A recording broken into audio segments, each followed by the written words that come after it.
Welcome back to the most professional sports channel on YouTube. Welcome back to Swivel Chair Sports. I'm your host, Zach Sharkboard Purple, here with my coach today, Aaron. Go and say hi. Hi. All right, please make sure to like and subscribe if you enjoy our content. Other than that, let's go ahead and get into it. So, in this video, we're taking a look at the crumbling kingdom that is the Buffalo Bills. All Well, right, let's just kingdom calm down. kingdom might be yeah, you're right. Kingdom might be a stretch. Um, More of a bustling village, I suppose. So uh, basically, the Buffalo Bills have had to, I don't want to say fully tear it down, but they've definitely had to take a little bit of a step back as far as the talent goes, specifically on the defensive side, um, where they made a lot of cuts over the past week and a half, letting go of several big key contributors to that Buffalo Bills defense over the years, like Tre'Davious White, Micah Hyde, Justin Poyer, among a few others. So Jordan Poyer. Jordan Poyer, my bad, thank you. I knew that was wrong. Um, Close. yeah, I know. Yeah, it's the Jays, man. The Jays screw me up. Um, but they also had to cut, a big part of the offensive line in Mitch Morse, who's kind of been a staple of that front that's protected Josh Allen for so many years now. But they were able to re-sign their left tackle Deion Dawkins to an extension, so that's a huge get for them. Um, However, in the process of doing that, they did also lose probably their best edge rusher in Leonard Floyd, just San Francisco, who scooped him up on a nice multi-year deal. But I guess, Aaron, what do you think has been over this last week and a half? The Bills have managed to get back under the cap. Um, Cost them a lot. Fantastic gymnastics by them. Yeah, and quite incredible. I can't believe they were able to do that. Um, what do you think is going to end up being the biggest loss that they kind of took this offseason so far? I mean, obviously they lost some big parts of their defense. Uh, I think Gabe Davis is going to hurt a lot more than Mm, people that's a good one too. realize. Shakur, is that the other receiver that kind of showed Shakir, up yeah, this year? Shakir. Here, we'll see if he can fill those shoes.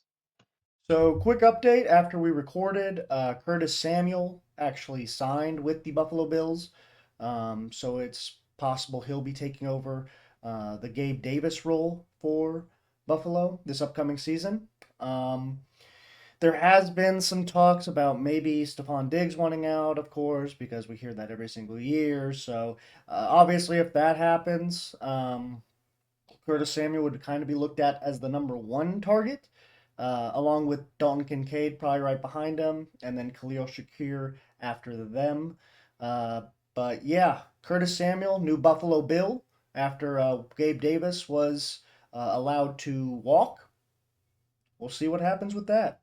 But having Gabe Davis on the other side of Stephon Diggs, that was kind of a good combo. And I think Diggs is going to draw a lot more attention now, and it's going to be Oh yeah. harder for him to get open.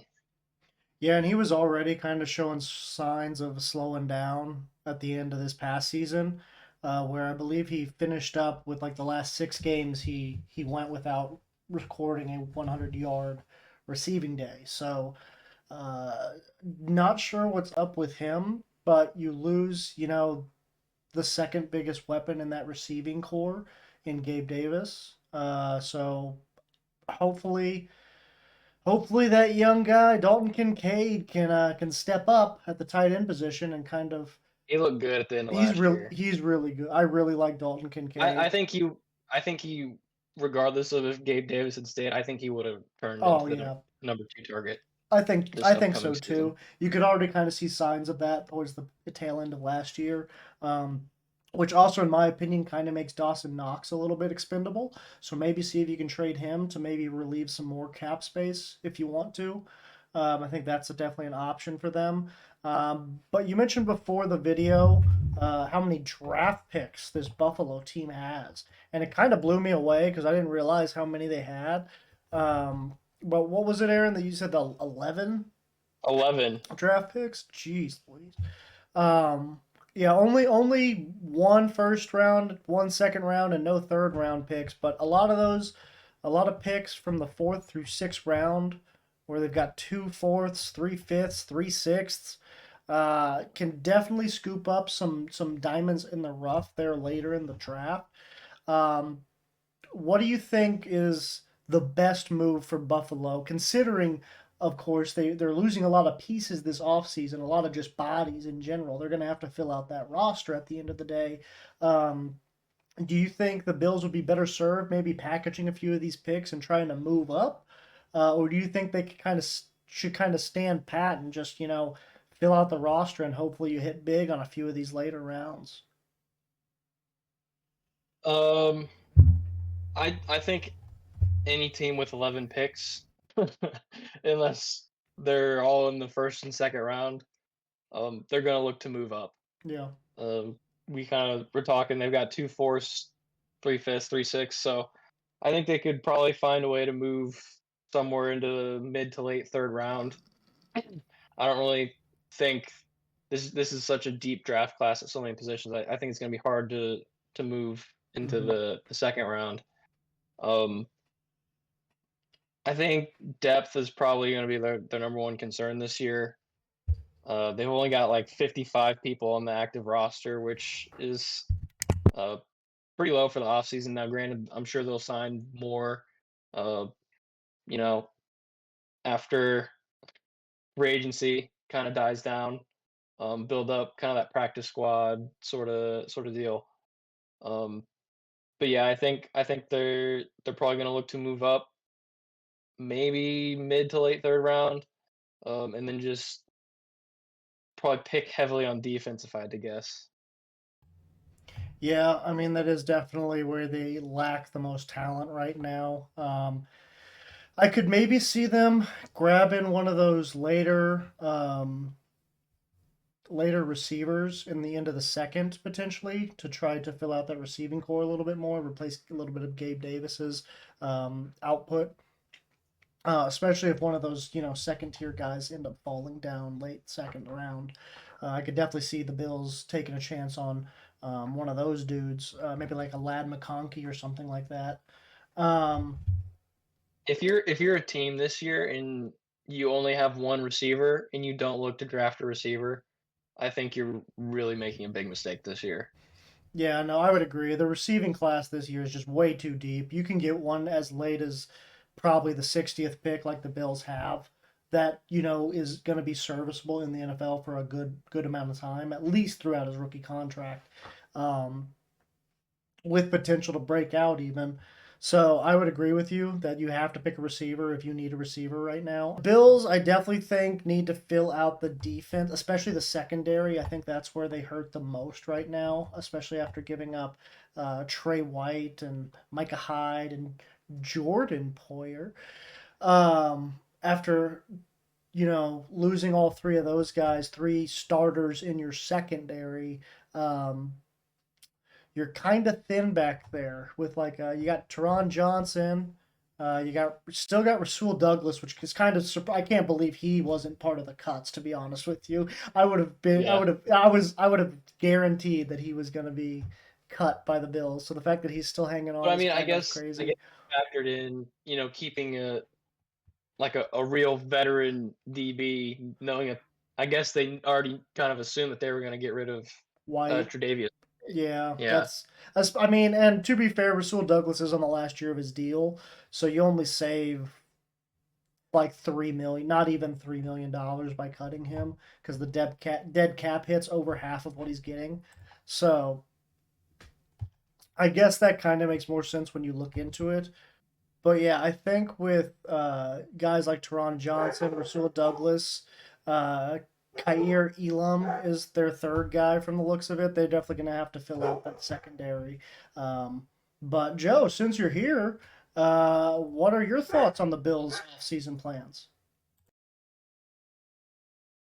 Man, I've been keeping up with them, but I'm just gonna wait and see what happens. Like it's it's the Bills right now. They're starting to be the past couple years. It felt like to me that team like we can almost guarantee them a playoff. They're tough.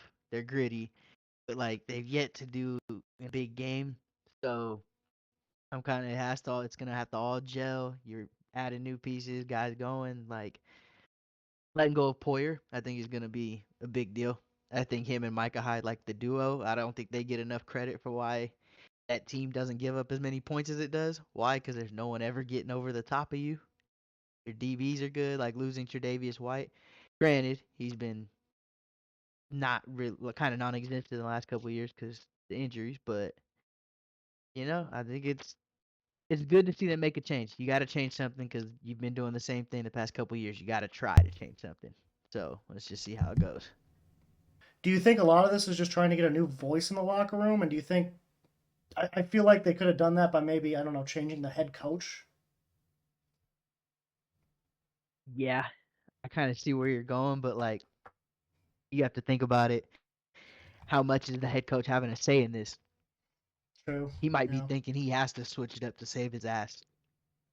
Yeah, that is fair. But I think it's gonna be a new voice, but like at the same time, there shouldn't be a new voice. Your quarterback is that guy. Like if he's good, if he's that guy, you know, defensively you're gonna have to find somebody. But like offensively, your quarterback's your quarterback. If he's that guy, the change of leadership shouldn't be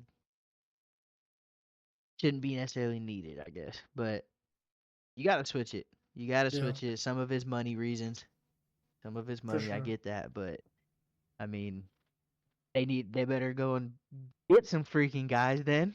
Though if you're gonna be Yeah. letting all these dudes walk, No, for sure. Yeah. I guess Aaron, you got anything else? Or I think that'll do it then for this episode of the most unprofessional sports channel on YouTube, Swivel Chair Sports. I've been your host, Zach Circleberg Merkle, here with my co-hosts today, Aaron and Joe. Go ahead and say bye, guys. But Jesus. All right. Please make sure to like and subscribe if you enjoyed this. Other than that, deuces.